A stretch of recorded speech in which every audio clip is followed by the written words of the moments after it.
ترقی یافتہ ملکوں میں جنگلوں میں رہنے والے لوگوں کی حالت جب ہم دیکھتے ہیں، جب وہ لباس نہیں پہنتے یا کم لباس ہوتا ہے، انہیں یہی لوگ غیر تہذیب یافتہ کہتے ہیں۔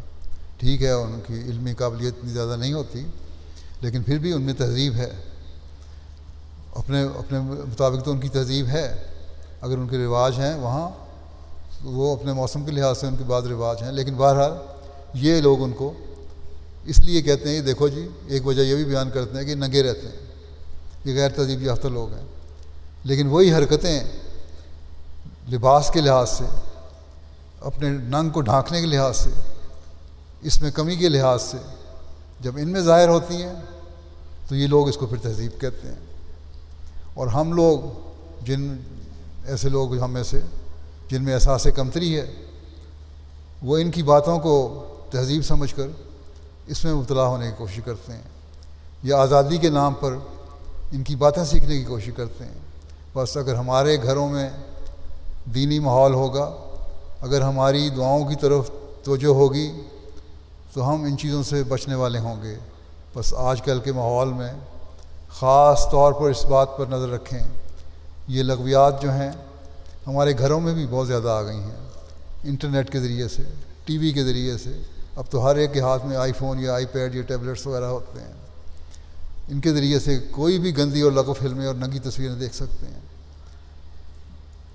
اور یہی چیز دجال کی وہ چالیں ہیں جو خدا تعالیٰ سے دور کرنے والی اور لوگوں کو دین سے ہٹانے والی ہیں۔ دنیا داروں کی طرف سے یہ کہا جاتا ہے کہ ہم تو یہ باتیں اس لیے سکھاتے ہیں کہ بچوں کو جنسی تعلقات کا پتہ لگے، تاکہ وہ ان برائیوں سے بچ سکیں۔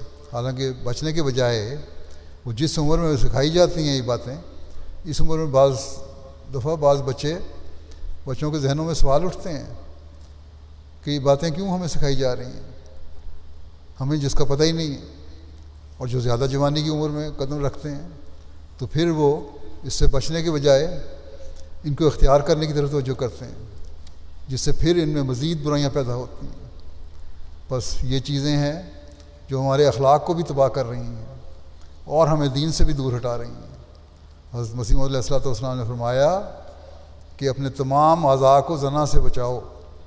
بس ہر عورت کو، ہر مرد کو، مرد بھی میرے مخاطب ہیں، ایک فکر کے ساتھ اپنے بچوں کو سمجھانا چاہیے، اور ہر بچی کو بھی جو بلوغت کی عمر کو پہنچ چکی ہے، اور ہر لڑکے کو بھی جو بلوغت کی عمر کو پہنچ چکا ہے، یہ احساس ہونا چاہیے اور ان کو احساس دلانا چاہیے کہ یہ برائیاں ہیں جو مزید گندگیوں میں دھکیلتی چلی جائیں گی، اس لیے ان سے بچنا ہے۔ ہر ایسی چیز جس کا ناجائز استعمال شروع ہو جائے وہ لغویات میں شامل ہے۔ مثلا انٹرنیٹ کے بارے میں پہلے بھی کہہ چکا ہوں کئی دفعہ کہ یہ اس زمانے کی ایجاد ہے۔ یہ ایجاد اللہ تعالیٰ نے مسیح موعود کے زمانے میں مقدر کی ہوئی تھی۔ قرآن کریم میں مختلف ایجادات کا اعلان بھی فرما دیا، انٹرنیٹ بھی ان میں سے ایک ہے، اور ٹیلی فون کا نظام جو ہے وہ بھی اس میں سے ایک ہے، ٹیلی ویژن کا نظام ہے وہ بھی اس میں سے ایک ہے، جنہیں اس زمانے میں اشاعت اسلام کے لیے کام آنا تھا۔ لیکن اگر ان ایجادات کا غلط استعمال کریں گی تو یہ لغویات میں شمار ہوں گی، اور ایسی لغویات سے اللہ تعالیٰ نے منع فرمایا ہے اور اس سے بچنے کا بھی حکم دیا ہے۔ جیسا کہ فرماتا ہے مومن کی تعریف یہ ہے کہ ان اللغو معرضون، جو لغو باتوں سے اعراض کرنے والے ہیں، لغویات سے بچنے والے ہیں۔ جب انٹرنیٹ پر دوستوں سے چیٹ کریں گے، اس میں دوسروں کو مذاق اڑانے اور پھکڑ توڑنے اور ایک دوسرے کے خلاف باتیں کریں گے تو یہ برائیوں کی طرف لے جانے والی باتیں ہوں گی، یہ رشتوں میں دراڑیں پیدا کرنے کا ذریعہ بنے گی، کسی دوسری عورت کی زندگی کو برباد کرنے کے لیے بھی بعض دفعہ ذریعہ بن جاتی ہیں یہ باتیں۔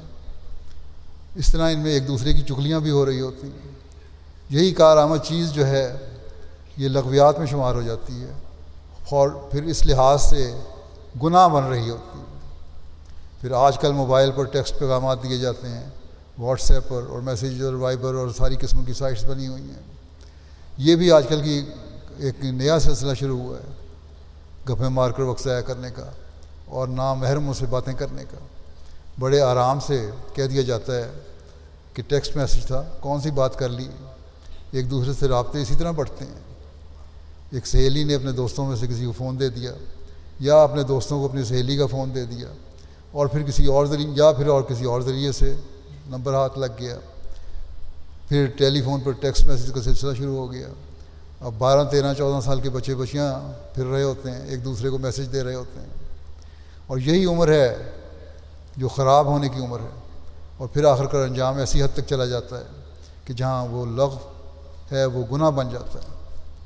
اس لیے احمدی بچیاں اپنی عصمت کی خاطر، اپنی عزت کی خاطر، اپنے خاندان کے وقار کی خاطر، اپنی جماعت کے تقدس کو مد نظر رکھتے ہوئے اپنے خدا کی رضا کو حاصل کرنے کے لیے ان چیزوں سے بچیں، اور ہر احمدی مرد اور لڑکے بھی ان باتوں سے بچیں۔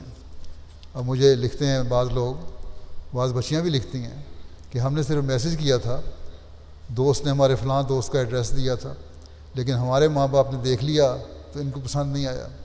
اگر ان کو پسند نہیں آیا تو انہوں نے صحیح کیا، لیکن ان کو پسند نہیں آنا چاہیے تھا، کیونکہ 12 13 14 سال کی عمر میں جب ایسے میسیج ہوں گے تو پھر غلط قسم کی باتیں بھی ان میں شروع ہو جائیں گی۔ خود بعض لکھنے والیاں لکھتی ہیں بچیاں کہ یہ ٹھیک ہے کہ اکثر جو ہماری چیٹنگ ہوتی ہے اس میں سیکس کی باتیں ہو رہی ہوتی ہیں، بیہودہ لغو باتیں ہو رہی ہوتی ہیں۔ اب اس عمر میں سیکس کا کیا تعلق ہے؟ حالانکہ اس عمر میں تو بچوں کو اپنی پڑھائی کی طرف توجہ دینی چاہیے، اور پھر دینی علم حاصل کرنے کی طرف توجہ دینی چاہیے۔ اگر ماں باپ اس طرف توجہ دے رہے ہوں گے تو بچے بھی اس طرف توجہ رکھیں گے۔ انی ماں کا یا مسرور، انی ماں کا یا مسرور۔